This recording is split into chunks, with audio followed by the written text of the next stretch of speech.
What's up, guys? Josh Pate, 24/7 Sports, here along with Steve Wiltfong, National Director of Recruiting. It is the weekly Wiltfong Recruiting Whip Around. Steve, we have got probably like 3 hours of stuff to talk about, but it's not going to take 3 hours. We get it in, we get it out here. I want to start with Michigan. There is this detachment out there, if you will, about the current on-field product with Michigan, and people kind of just assume, oh, if you're doing bad on the field, there's no way you can have recruiting momentum. And yet you have written about this all week. I want to talk to you about it now. That's not the case. Michigan's got a lot to talk about recruiting-wise.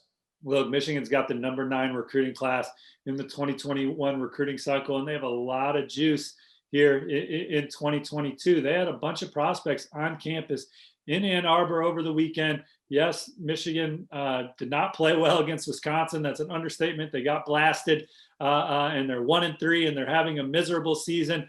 But they're recruiting well, and this is maybe the best I've seen them recruit since Coach Harbaugh and company have been here from top to bottom. I think they're working hard at it. I think they're building genuine relationships with kids, and I think it's showing. And they have, like I said, they have the number 9 class in 2021. They had a couple of top targets in Ann Arbor for a recruit-led experience that J.J. McCarthy and his family put together. The 5-star quarterback from IMG in the Bell Cow, Michigan's class, but they had Donovan Edwards on campus. Now they got to watch out for Notre Dame for him. But talking to J.J. McCarthy and some of those guys, I thought Donovan Edwards felt personally invested in the game that he was watching and felt for Michigan. And Michigan's done a good job recruiting Donovan over the last 6 or 7 months. And they had Sia Wright, the number 1 corner from the West Coast, who had a terrific visit as well. And Michigan's in the thick of that one. But this weekend was about 2022, Josh, and they're trending for some big-time guys, some top 247 guys. 5-star corner, Damani Jackson, the number 1 corner in the country at his position. I think Michigan is the heart, or has the pulse of that recruitment right now. Ohio State was the leader coming into that visit. I think Michigan is the leader right now. We'll see what happens, coming out of the emotion of that trip. But he spent time with a lot of like-minded kids, and Damani's family, Michigan fans in that family, and so he grew up liking the maize and blue, and sees an opportunity to help turn a program around quickly. The 24/7 Sports crystal ball is now flowing towards Michigan for 5-star corner Will Johnson, the number 1 player in the state in the 2022 cycle. That was another one where Ohio State was in a good spot. He put out a top 10 a month ago. I think Michigan's at the top of that list right now. His dad obviously played for Michigan. Those are 2 guys that are talking about playing together on the next level. That would be a monster coup for any program, but obviously, especially for Michigan, when you look at the way Ohio State has recruited receiver, when you look at the way Purdue has recruited receiver, there's playmakers across the board in the Big Ten right now, and Michigan is undermanned at corner. They're going to need some transfers next year. They're going to have to hit that transfer portal hard at corner, in my opinion. But the 2022 class could be special. Let's talk about Coach Harbaugh, I read Twitter, of course, and the message boards. This, to me personally, this feels more like that Brian Kelly 4-8 season at Notre Dame, because prior to that, Notre Dame had won 10 the year before that, but had only 8 wins 3 years prior and 9 wins before that. So with that, there's 4 losses, 5 losses, and a lot of anxiety with all those losses on message board jargon and all of that. But Jack Swarbrick gave Brian Kelly a chance to fix it. He made some staff changes with his strength and conditioning staff, got new coordinators. Notre Dame's won double-digit games every year since 4-8. And I think that we're going to see Jim Harbaugh get that opportunity. That's not coming from any sources. That's just me saying that, I'm not ready to bail on Coach Harbaugh. Michigan's had successful teams, successful seasons. No, they haven't beat Ohio State, but they've had teams that were good enough to beat Ohio State. They just didn't get it done. He's going to have to make some tough decisions with some staff members that he's close with, similar to what Brian Kelly did after the season, in my opinion. But the way Michigan's recruiting and the way they've played over the course of Harbaugh's career, I think they can quickly rebound from what's been just a terrible year, marred by the pandemic and now lousy play. But Michigan's recruiting well, and there's a chance that you can still say the arrow is up on the program over the next couple of years with the way they've recruited. Offensive skill, a ton of speed. They have their blue chip quarterback committed in McCarthy. They always recruit well and develop well on the offensive line. Corner's a huge problem, and finding difference makers there, but they could hit big in 2022 with Damani and Will, and Isaac Thompson's trending towards them. And Tyler Morris was a top 247 receiver that visited this past weekend 2022 class, who I like Michigan for as well. So people laughed when I said Michigan has momentum on the trail, but if that doesn't sound like momentum, I quit. I told you, not you, Wiltfong, but I told you. So, I mean, I drank this whole bottle of water while he was encapsulating what is the recruiting momentum for Michigan right now. Now, I don't necessarily know that I would say momentum in South Carolina because they have no clue who the head coach is going to be, but walk me through what the current situation is with Gamecocks. You have a head coach that's been there for half a decade now. He's out. You have a lot of churn going on. You got a lot of folks trying to poach recruits. So what's the current status of what they're trying to keep together there and hopefully build in the future in Columbia? No, man. So South Carolina is sitting on the number 46 recruiting class nationally, Josh, because I think prospects generally saw the writing on the wall, because South Carolina has finished in the top 25 for the 10 years prior in the 24/7 Sports Composite recruiting ranking. So this was tracking for by far the Gamecocks' worst class. And so obviously they're going to make a change, and we'll see what happens there. And their class does have some talented players in it. You look at 4-star linebacker Trinilius Tatum. I have him forecasted to Ole Miss right now. Ole Miss has got some momentum late. There's some other schools that have been in there for Tatum, who committed to the Gamecocks in April, but he's kept the door open the whole time. But there is some Ole Miss buzz there. George Wilson is a 4-star defensive end, a top 247 defensive end with us, that kind of surprisingly committed to South Carolina, because that wouldn't look like North Carolina a couple days before. Kyle Kranz, who's an excellent recruiter for the Gamecocks, ended up pulling that one out. But there's a lot of schools looking to get the spatula out and flip him. And so, but this South Carolina class wasn't to the standard of what they've normally been doing. And certainly they haven't been developing or putting it together on the field, however you want to say it. And so they, in my opinion, who should they go out and get? I love Billy Napier. I think he knows the SEC footprint. I think he recruits his ass off. I think that he's a head coach recruiter that can go in there and be the difference on some key targets for South Carolina down the road, and a guy that you're going to see making an impact on the trail. When if South Carolina hires Billy Napier, well, you'll read recruiting stories moving forward about how involved Coach Napier was and how important it is to his staff. And I'm not saying it wasn't important to the previous regime, but I think Billy Napier brings a different kind of energy to recruiting, and you've seen it in his efforts at Louisiana, where they've had the number 1 class at the Sun Belt every year, I believe, since he's been there. And obviously, he's an excellent football coach.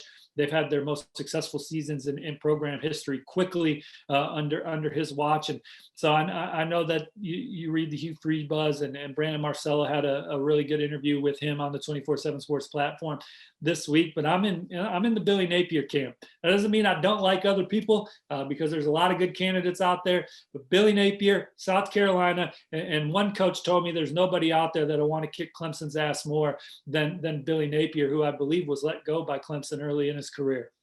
Evaluation, my friend. Evaluation, a big part of that equation too. Very, very good at it is Billy Napier. You mentioned that's how you have to win at South Carolina. I think you have to almost take like that Mark D'Antonio recipe that he had at Michigan State, where you're maybe not beating out Ohio State or Michigan for the guys on your roster, but they're high upside guys that want to kick Ohio State and Michigan's ass. Like South Carolina is going to, it's a program that has to find that you will win a few blue chippers. And Michigan State certainly had a few top 247 guys each cycle under D'Antonio, but the classes were full of a lot of tough-minded, hard-nosed guys on both sides of the ball that weren't going to be intimidated by the upper echelon teams in the conference. And I know it didn't end great for D'Antonio, but man, they had a hell of a run under him with like 11, 12 win seasons, like 5 years in a row. And they beat Ohio State. They beat that Ohio State team with Ezekiel Elliott and all of them. So I think that's kind of the formula you're looking for: a great evaluation, great player development, and then you got to have great coordinators, obviously. When we first hooked up this morning, before we even press record, your words to me was, Ole Miss is hot. Why is Ole Miss hot right now? Well, they've won their last 2 football games, and they've been exciting in exciting fashion. I mean, they're lighting up the scoreboard. I think they have the nation's number 3 offense, if I'm remembering that correctly off the top of my head. And there's a huge opportunity on defense to come in and make an early impact. So offensive players see that kind of potential, and they want to jump in and be part of that. And then defensively, they're seeing an opportunity to come in and make an immediate impact for a program that has a lot of juice under it right now under first-year head coach Lane Kiffin. It's spatula season, Josh. Flips are about to happen. Potentially a big one at quarterback. Luke Altmaier, longtime commit to Florida State. He's from the state of Mississippi, from Starkville. He's Kiffin and company's top target. Jeff Lebby, their offensive coordinator, he was at Ole Miss this past weekend and watched Matt Corral throw for a program record 513 yards with his own eyes. Taught a 2022 quarterback, Ty Simpson, was there too. They're both incredibly impressed. Luke Altmaier said to me, it's amazing how much success Matt Corral has had in his first year in Lane Kiffin's offense, and that's without a spring ball too. If I remember correctly, I don't know how many spring practices Ole Miss got in before COVID was wiped, but I think that Luke Altmaier is looking hard at Ole Miss. It's not a done deal or anything as of yesterday, but I think Ole Miss has a good shot to flip him. I think he's going to make up his mind in the next week or two. So Florida State and Ole Miss should have some clarity on that at some point. But Ole Miss, they're trying to flip a lot of guys right now, Jeff. Deion Smith, in-state receiver, committed to LSU. Isaiah Brevard, who's having a terrific senior season, committed to Oregon.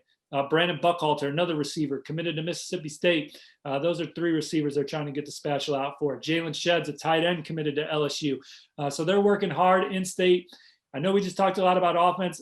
Ole Miss has got a really good defensive class right now, particularly in the secondary, led by Tysheem Johnson out of Philadelphia, who I think is excellent. But they're trying to flip MJ Daniels, who's committed to Mississippi State. They're battling A&M for him. They're battling A&M for Talik Robbins, who's going to announce this weekend, a high 3-star, high upside defensive lineman from Philly. I like Ole Miss for him. Tywan Malone is the most unique 2-sport athlete in the country. He looks like Frank Thomas in the cage. He's going to play both sports in college. I like the way that's trending for the 4-star out of New Jersey for Ole Miss. We talked about Tatum earlier in the South Carolina segment. I got Ole Miss forecasted for him. So this is a class. Ole Miss is going to be one of the fun teams to follow over the next month leading into the early signing period. So it's a rankings update week here, Wednesday, the updated top 247. Steve, I want to talk to you some about the top uncommitted prospects out there and sort of what that landscape looks like at this point. Yeah, we'll just run it real quickly here. Top 10 uncommitted players in the new top 247 player rankings. Our number 1 player from the beginning, JT Tuimoloau out of Washington. Brandon Huffman, our lead expert on that, lives out in that area. My colleague, we both like Ohio State for JT. That one's going to actually go to February, so still a lot of time. I still think the most important factor in his recruitment is player development. Who can help me become a top 10 pick? LJ Johnson and Ohio State's track record certainly has them in a great spot. Oregon trying to showcase that with Kayvon Thibodeau. They're in there. Alabama, of course, their resume speaks for itself. So those are 3 schools I'm keeping a close eye on with JT. Corey Foreman, 5-star defensive lineman, number 1 overall player in the 24/7 Sports Composite, number 2 in the top 247. I like LSU there. He was supposed to go back to LSU this past weekend.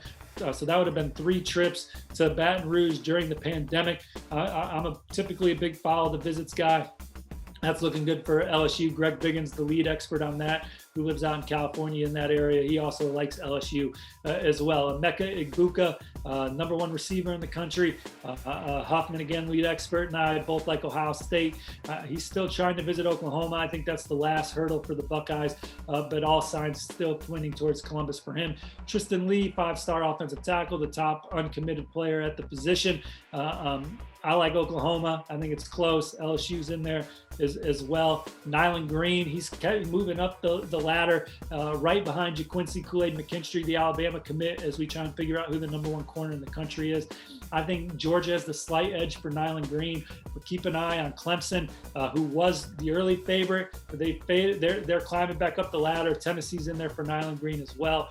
Terrion Arnold, a big riser in these rankings, may be the top safety in the country from the Sunshine State. I like Florida for him. Georgia and Alabama, in my opinion, are in the best position after that. He's going to drop a top 5 in December. Those 3 schools will be in there. Xavier Sori, I like Georgia for him. Florida and Alabama, the competition.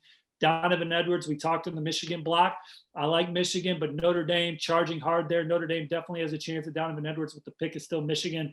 Mason Smith, 5-star defensive tackle from Louisiana. Crystal ball is all LSU. I'm with that. I like LSU too. Georgia's probably the biggest contender there. Miami, Florida, and Alabama round out his top 5.